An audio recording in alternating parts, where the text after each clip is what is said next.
Dhaka board 2016 এখানে বলতেছে যে 2 কেজি ভরের একটা বস্তুকে 10 মিটার সুতার সাহায্যে ঝুলিয়ে দেওয়া হয়েছে। তো এই পয়েন্টে সুতা একটা কি টান দিচ্ছে। তো আমাদেরকে গণনার প্রশ্ন বলতেছে যে এই বিন্দুতে সুতার টানটি নির্ণয় করতে হবে, অর্থাৎ এখানে টি এর মান কত সেটা আমাদের নির্ণয় করতে হবে। এই বিন্দুতে এই বলের উপরে শুধুমাত্র পৃথিবীর এমজি বল নিচের দিকে ক্রিয়া করতেছে, আর এই এমজি বলের একটা উপাংশ এই বরাবর ক্রিয়া করতেছে আর একটা উপাংশ এই বরাবর ক্রিয়া করতেছে।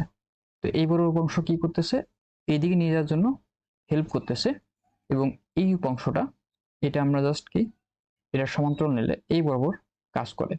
এই বলটাকে আমাদের এই সুতা টেনে ধরে রাখতেছে। তো আমাদের মেইনলি কি এই বলের মানটা বের করতে পারলে আমরা সুতার টান বের করতে পারবো। এখন এটা যদি থেটা হয়ে থাকে আর এইটা কি লম্ব, লম্ব বের করি আমরা এমজি সাইন থেটা দিয়ে, তাহলে এই বরাবর এটাও এমজি সাইন থেটা ক্রিয়া করবে, আর এই সাইন থেটাকে ব্যালেন্স করবে এই সুতার টান। তাহলে আমরা এখানে বলতে পারবো যে T equal to mg sine theta. তো এখন এখানে এম এর মান কত, এর মান ছিল 2 কেজি, 2 গুণ 9.8 গুণ সাইন, এখন কত থেটা মান কত।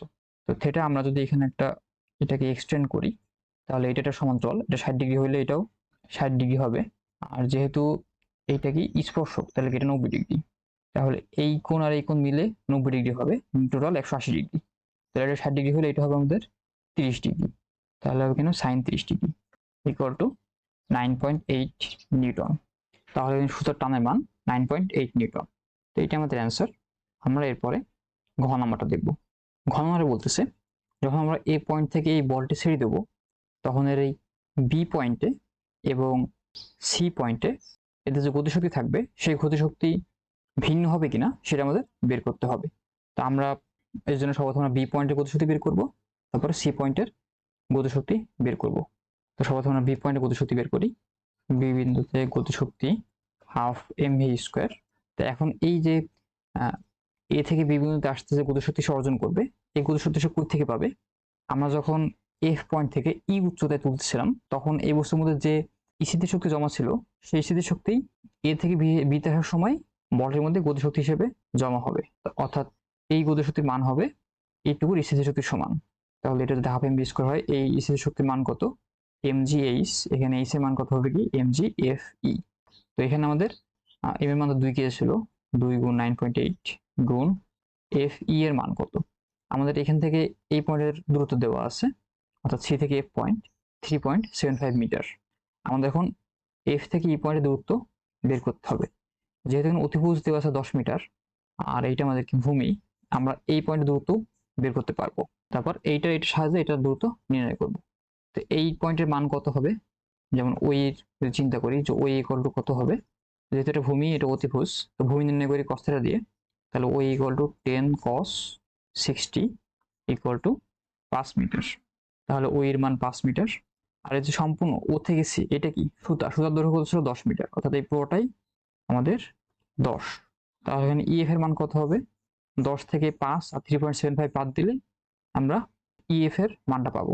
তাহলে EF equal to 10 minus 5 plus 3.75 equal to 1.25 metre. তাহলে এফ এর মান হবে 1.25, এখন এটার মান আসবে 24.5 জুল।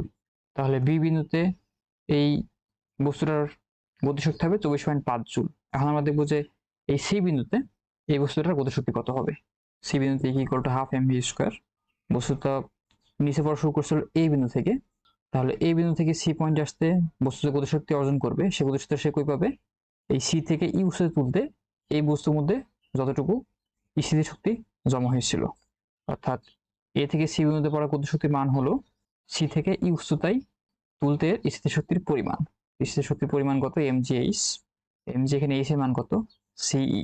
আমরা ই এফ এর মান বের করছিলাম 1.25 মিটার, তাহলে সি এর মান হবে কত যে 3.75 যোগ 1.25, আর এখানে এম এর মান তো 2 কেজি, 2 গুণ 9.8 গুণ সিই ইকুয়াল টু 98 জুল। আমরা যদি দুটোর তুলনা করি তাহলে আমরা দেখবো কি যে সি বিন্দুতে তার গতিশক্তি বেশি।